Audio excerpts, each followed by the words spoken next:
বেশ বেশ, তাহলে তো ভালোই হলো। এই মাসের শেষের দিকেই তো নবাব বাহাদুরকে শস্যের খাজনা পাঠানোর কথা। হ্যাঁ মহারাজ, এবারে নবাব বাহাদুর খুশি হবে। ঠিক বলেছ গোপাল।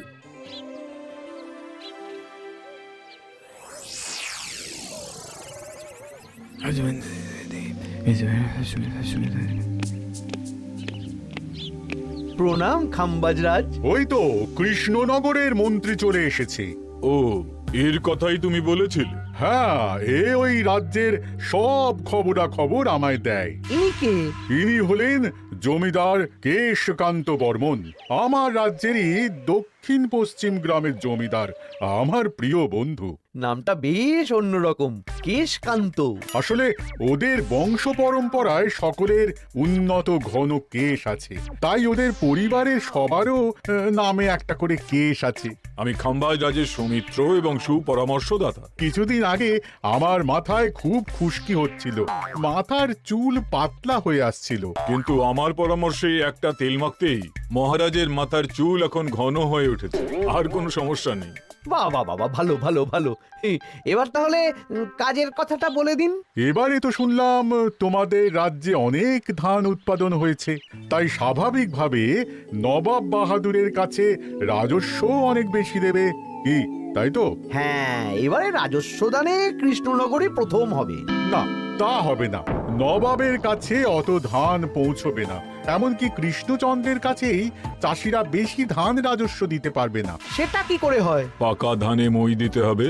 বললাম না, ও আমার সুপরামর্শদাতা। হ্যাঁ, আমার মন্ত্রীকে বাণিজ্যের কাজে বাইরে পাঠিয়েছি কিছুদিন, তাই কেশকান্ত মাঝে মধ্যেই আমার কাছে আসে, গল্পগুজব করে আর সুপরামর্শ দেয়। কিন্তু আমি কি করব? তুমি রাতের অন্ধকারে চাষিদের ধান জমিতে পাকা ধানে মই দিয়ে দাও, এমন ভাবে কাজটা করবে যাতে কাক পক্ষীতেও টের না পায়। আর তাতে আমার লাভ? প্রত্যেক বছর নবাব রাজস্ব দানে বিজয়ীকে 3000 মোহর দেয়, আমি তোমাকে তার থেকে 1000 মোহর উপহার দেব। 1000 মোহর? হ্যাঁ হ্যাঁ, যাও যাও যাও, কাজটা শুরু করে দাও। আচ্ছা।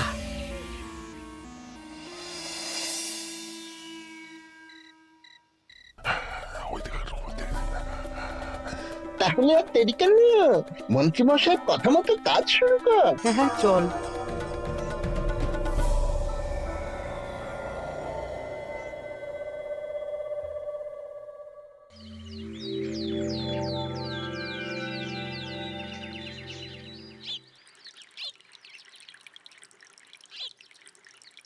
এবারে তো চাষাবাদ বেশ ভালোই হয়েছে। আশা করি নবাব বাহাদুরের কাছ থেকে এবারে আমরাই পুরস্কার পাবো। হ্যাঁ মহারাজ, সারা বাংলায় কৃষ্ণনগরের মতো উৎপাদন এই বছরে কোথাও হয়নি। সর্বনাশ হয়ে গেছে মহারাজ, সর্বনাশ হয়ে গেছে। কি সর্বনাশ হয়েছে গো পুটির বাবা? গতকাল রাতে আমাদের সব জমির পাকা ধানে মই দিয়ে দিয়েছে। সে কি?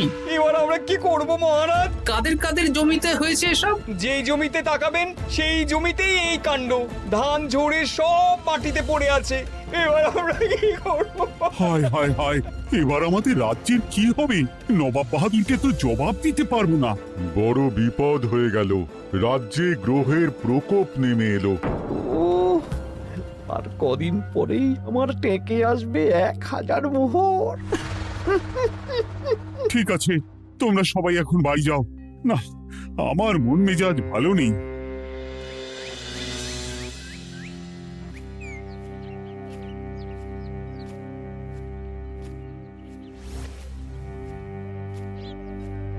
ওগো, তুমি শুনেছো কি হয়েছে? পুঁটির মা হাউ হাউ করে কাঁদছিল গো। হ্যাঁ গিন্নি, পুঁটির বাবা কয়েকজন চাষি ভাইদের নিয়ে রাজসভায় এসেছিল।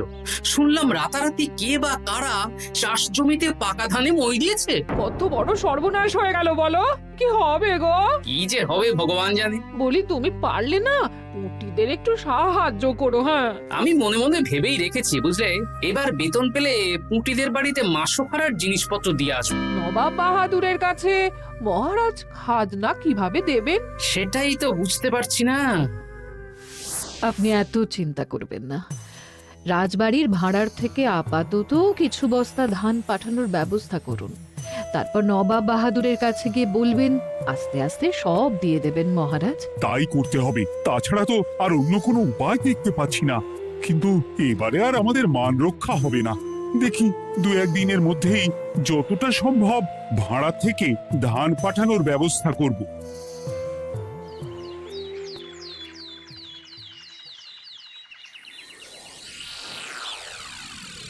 এই বছর 10,000 বস্তা ধান রাজস্ব এসেছে খাম্বাজ রাজ্য থেকে, 7,000 বস্তা ধান এসেছে বর্ধমান রাজ্য থেকে, আর মাত্র 100 বস্তা এসেছে কৃষ্ণনগর থেকে।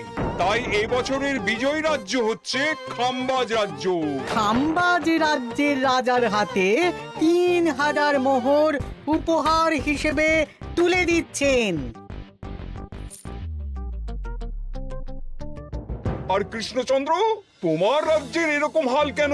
এবারে আমাদের সমস্ত রাজ্যের পাকা ধানে কেউ বা কারা মই দিয়ে দিয়েছে। সেসব তোমার মাথা ব্যথা, আমার ধান কোথায়? 100 বস্তা ধান রাজস্ব, কম করে 800 বস্তা ধান রাজস্ব দেওয়ার কথা, কিন্তু তুমি তোমার কথার খেলাপ করেছো। এই বছর আমি নিরুপায় জাহাপানা। আমিও নিরুপায়। হয় তুমি আগামী 1 সপ্তাহের মধ্যে আমাকে 5,000 মোহর দেবে, নইলে কৃষ্ণনগরের সিংহাসন থেকে সরে যাবে। এত বড় শাস্তি দেবেন না নবাব বাহাদুর। আপনি অন্তত মাস 6 সময় দিন, আবার ধান চাষ করিয়ে আপনাকে প্রাপ্য ধান দেওয়া হবে। বেশি কথা বলছো কৃষ্ণচন্দ্র, তুমি 5,000 নয় 6,000 মোহর 1 সপ্তাহের মধ্যে দেবে। বেটা গোপাল বেশি পাকা, অত কথা বলতে কে বলেছিল? গোপাল, এটা তুমি কি করলে? হায় হায় হায়! সর্বনাশের সময় যখন ঘনিয়ে আসে, তখন বিপদের ওপর বিপদ এভাবেই আসে। আমার পাওনা। আরে এখন না, তোমাকে পাঠিয়ে দেব। ওই দেখুন, খাম্বাজ রাজের সাথে কথা বলছে। এখন বেশি কথা বললে কৃষ্ণচন্দ্র আর গোপাল সন্দেহ করবে। চলুন তো দেখি ওখানে গিয়ে কি কথা বলছে। কি কথা বলছো মন্ত্রী? মন্ত্রী আমায় বিজয় অভিনন্দন জানাচ্ছিল। বিজয় অভিনন্দন তো উপহার পাওয়ার সময় জানাতে পারতেন মন্ত্রী মশাই। যাই হোক, আপনাকে তো ঠিক চিনতে পারছি না। আমার নাম কেশকান্ত, আমি খাম্বাজ রাজ্যের দক্ষিণ পশ্চিম গ্রামের জমিদার। কেশকান্ত আমার বিশেষ বন্ধু। আপনার কেশ নিয়ে বেশ ভাব দেখছি। হ্যাঁ, ওই কদিন আগে তো খাম্বাজ রাজের মাথার চুল পাতলা হয়ে আসছিল, খুশকি হচ্ছিল আর কি। তো ওনার পরামর্শে একটা তেল মেখেই তো খাম্বাজ রাজের আবার ঘন কালো চুল ফিরে এসেছে। কেশকান্ত জমিদার হতে পারে, কিন্তু ওর অর্থনৈতিক অবস্থা তাবর রাজাদের থেকে অনেক ভালো। কয়েক হাজার বিঘা জমির মালিকও, তার সাথে চুলের তেলের ব্যবসা করেও হাজার হাজার মোহর রোজগার করে। এই, এখন চুল নিয়ে চুলোচুলি না করে চলো কৃষ্ণনগরে ফিরি। এমনিতেই মন মেজাজ খারাপ, 1 সপ্তাহের মধ্যে আবার 6,000 মোহর জোগাড় করতে হবে। হ্যাঁ, চলুন চলুন।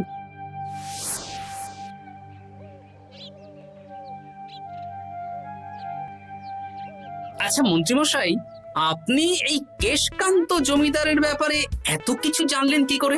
ওনার সাথে তো আমাদের আজই প্রথম দেখা। হাওয়ায় কত খবরই ভেসে আসে, সেরকম আমার কানেও এসেছিল। সব বাদ দাও। গোপাল, মন্ত্রী, দুজনেই ভাবনা চিন্তা করো কিভাবে 6,000 মোহর জোগাড় হবে। পাকা ধানে মই পড়লো, এখন আবার এত বড় বোঝা। আমার কাছেও মহারাজ বেশি অর্থ নেই, সব মিলিয়ে মিশিয়ে ওই 150 থেকে 200 মোহর মতো আছে বাড়িতে। যদি বেশি থাকতো আমি আপনাকে নিশ্চয়ই সাহায্য করতাম মহারাজ। তাও করতেন কিনা সন্দেহ। তুমি চুপ করো। মন্ত্রীমশাই ওই লোকটাকে জানলো কি করে? এই লোকটাকে তো আগে দেখারই কথা না। না, ব্যাপারটা নিয়ে ভাবতে হবে। চলুন চলুন।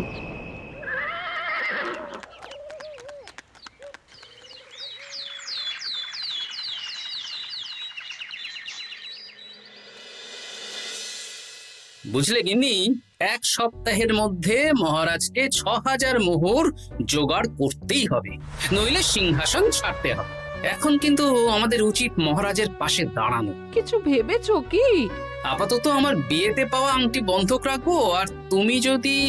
হ্যাঁ, আমার যে দুটো গয়নাগাটি আছে ওগুলো বন্ধক রাখো, পরে আস্তে আস্তে ছাড়িয়ে নেবো খন। দেখি, বাকি সভাসদদেরকেও বলবো, যে যতটা পারে। তারপর ভগবানই ভরসা।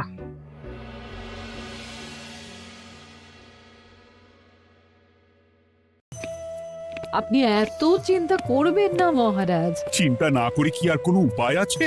সিন্ধুকে যা আছে তা দিয়ে 3000 মোহর হয়ে যাবে, কিন্তু তারপর আর কি করব? এবার কি নিরুপায় হয়ে জায়গা জমি বিক্রি করতে হবে? কিছু একটা করতেই হবে। আপনি গোপালকে একবার বলে দেখুন। প্রত্যেকবার যখনই বিপদে পড়েছেন তখন গোপালই আপনাকে বাঁচিয়েছে। দেখি আগামীকাল রাজসভা শুরু হওয়ার আগেই গোপালের সাথে ব্যাপারটা নিয়ে আলোচনা করব।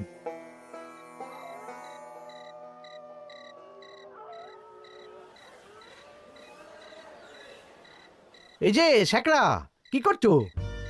এই তো, বলুন। শোনো, আমার গিন্নির জন্য একটা হীরের হার বানাতে হবে, ওই 1000 মোহরের মধ্যে। 1000 মোহরে তো হীরের নাক, কান, গলা, হাত, পা সব গয়না, এই সব গয়না হয়ে যাবে মন্ত্রীমশাই। তাহলে বানাও, এই নাও 1000 মোহর। ওরে বাবা, মন্ত্রী মশাই 1000 মোহর! এই মন্দার বাজারে এত মোহর কোথায় পেলেন? গতকালই তো বললেন আপনার কাছে 150 থেকে 200টা আছে। সে যেখান থেকেই পাই তাতে তোমার কি? না, আমার কিছু না। শ্যাকরা, আমি কয়েকটা গয়না বন্ধক রাখবো। দেখি কি আছে। এই সব মিলিয়ে এতে আমি 15 মোহর দিতে পারবো। বেশ, তাই দাও। আমি আমি ধীরে ধীরে শোধ করে গয়নাগুলো ছাড়িয়ে নেব। হ্যাঁ, মন্ত্রীর ব্যবহারগুলো বেশ সন্দেহজনক লাগছে। দেখি, গুপ্তচরকে কাজে লাগাতে হবে। মন্ত্রীর পিছনে ছায়ার মতো লেলিয়ে দিতে হবে।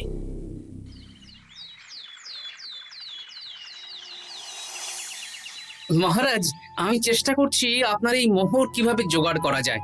আপ্রাণ চেষ্টা করছি। দেখো, বা আমি 3000 মোহর পারবো, কিন্তু তার বেশি হলে জায়গা জমি বেচতে হবে। হাতে যে বেশি দিন সময়ও নেই।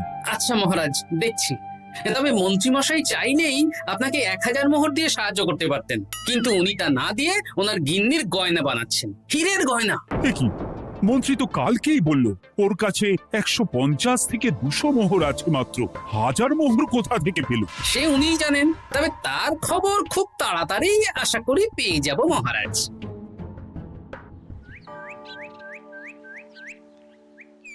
কাজটা একদম ঠিক করলেন না মন্ত্রী মশাই। আপনার কথা শুনে আমরা সবার জমির পাকা ধানে মই দিলাম, কিন্তু আমরা একটা পয়সা পেলাম না। আপনি যে এই কাজ করার জন্য খাম্বাজ রাজার কাছ থেকে ওই 1000 মোহর উপহার পেলেন, সেটা দিয়ে গিন্নির গয়না বানাতে দিলেন, কিন্তু আমাদের বেলায় লবডঙ্কা। এ তোদেরকেও দেবো, একটু সবুর কর। আগে গিন্নির মাথাটা ঠান্ডা করি। না না, আমাদের এক্ষুনি চাই। আরে এক্ষুনি কি করে দেবো? আমার হাত খালি। আচ্ছা আচ্ছা, ঠিক আছে, এই নে 2 মোহর ধর, 2 ভাই ভাগ করে নে, পরে আরো দেবো। এটা কিন্তু ঠিক না। এসব আলোচনা খোলামেলা জায়গায় করা উচিত না। উফ, পরে তোদের সাথে কথা বলবো, এখন যেতে দে, বাজার করব, তারপর আবার রাজসভা আছে।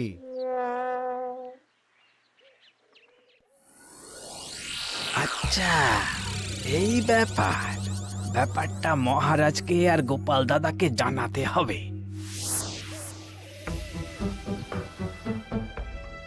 গোপাল দাদা, মহারাজ আসল খবর পেয়ে গেছি। কি খবর?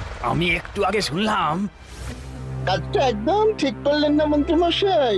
আপনার কথা শুনে আমরা সবার জমির পাকা ধানে মই দিলাম, কিন্তু আমরা একটা পয়সা পেলাম না। আরে তোদেরকেও দেবো, একটু সবুর কর। মন্ত্রী, আমি না তোমাকে বেরেই ফেলবো। মহারাজ, মন্ত্রী মশাই এখানে গৌণ। উনি অর্থের লোভে এসব করেছেন, আর ওনাকে দিয়ে করিয়েছেন খাম্বাজ রাজ। হ্যাঁ, যাতে এবারে বিজয়ী হতে পারেন। তাই আপনি এই খবর 5 কান করবেন না মহারাজ। আমি খাম্বাজ রাজ আর ওই কেশকান্তর কাছ থেকে ক্ষতিপূরণ ঠিক আদায় করে আনব। কিন্তু কিভাবে? শুনুন তাহলে।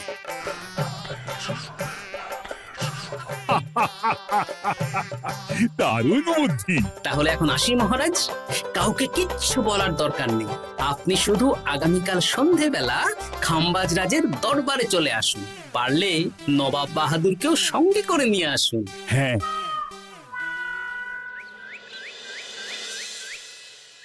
প্রণাম খাম্বাজ রাজ। কে আপনি? আমি হতাশ রঞ্জন, পশ্চিমে থাকি। কি চাই বলুন? কিছু চাই না, তবে একটা কথা শুনলাম তাই বলতে এলাম। কি কথা? আমি শুনলাম মহারাজ আপনার মাথার চুলগুলো সব নকল। আমার এত সুন্দর চুল সব নকল? ফাজলামো হচ্ছে। আমি যদি প্রমাণ করে দিই আপনার চুল নকল, তাহলে কি? তাহলে আপনি আমাকে 100 মোহর দেবেন, আর প্রমাণ না করতে পারলে আমি আপনাকে 100 মোহর দেব। বেশ, দেখো, এক্ষুনি দেখো, আমারই তো 100 মোহর লাভ হবে।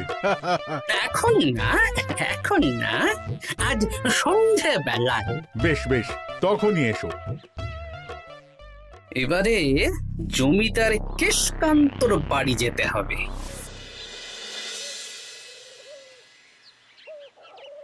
জমিদার মশাই বাড়ি আছেন? কে মশাই আপনি? আমি হতাশ রঞ্জন, পশ্চিমে থাকি। আমি বিশাল ক্ষমতাশালী লোক। কিসের ক্ষমতা?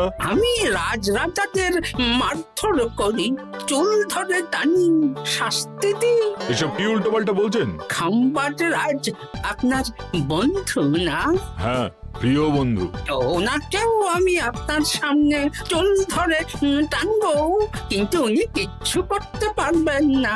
উনি আপনাকে শুলে চড়াবেন। কিছুই করতে পারবেন না, বললাম না আমি বিশাল ক্ষমতাশালী লোক।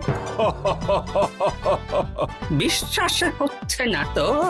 তাহলে বাজি ধরুন, 10,000 মোহরের বাজি।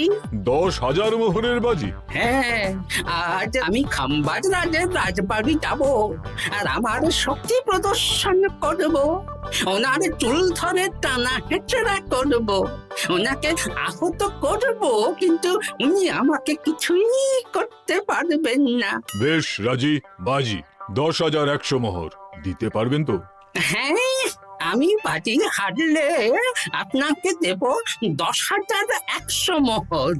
দরকার হলে ওই কাগজে কলমে লিখিত পরিত করে নিন। বেশ, তাহলে তাই হোক। কিন্তু হ্যাঁ, একটা কথা, আমি শক্তি প্রদর্শন করার আগে থেকে প্রক্রিয়া চলাকালীন সময় পর্যন্ত আপনি খাম্বাজ রাজের সাথে কোনো কথা বলতে পারবেন না। বেশ বেশ।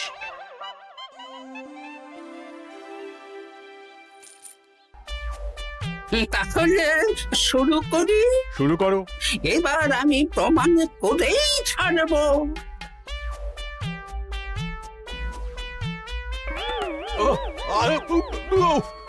লাগছে লাগছে, বাবারে, লাগছে এই সেরেছে। লাগছে, এ তো সত্যি সত্যি চুল ধরে টানছে। লাগছে লাগছে, বাবারে, বাবা। ওরে বাবা রে বাবা, কি শক্ত! এ কি, খাম্বাজরাজ কিছুই তো বলছেন না? তাহলে কি আমি হেরে গেলাম? না না খাম্বাজ রাজ, আমার ধারণা ভুল, যা শুনেছি তাও ভুল। এবার বিশ্বাস হলো তো? দাও দাও, এবারে 100 মোহর দাও। দিন কেশকান্ত মশাই, আমাকে 10,100 মোহর দিন। এ কি, ও তোমাকে 10,100 মোহর কেন দেবে? ওনার সাথেও তো বাজি ধরেছিলাম। কি বাজি? আপনার এখান থেকে বেরিয়ে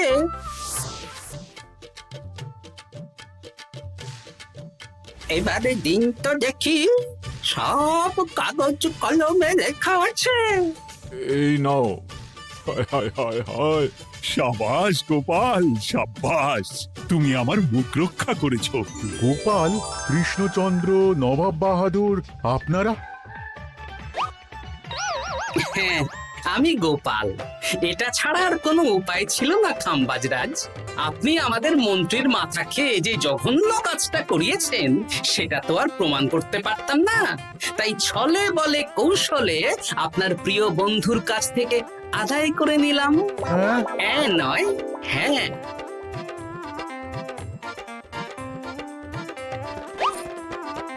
এই নিন মহারাজ। এতে কত মোহর আছে? 10,100 মোহর। এর থেকে 100 খাম্বাজ রাজকে দিন, 6,000 নবাব বাহাদুরকে, আর বাকিটা আপনার কাছে রাখুন। এত ধান নষ্ট হলো। কৃষ্ণচন্দ্র আমাকে সবটা বলেছে, আর ওর মন্ত্রীকেও নিয়ে এসেছি। ধোলাই খেয়েই সব বলে দিয়েছে। এই কে আছো? কৃষ্ণনগরে মন্ত্রীকে নিয়ে এসো।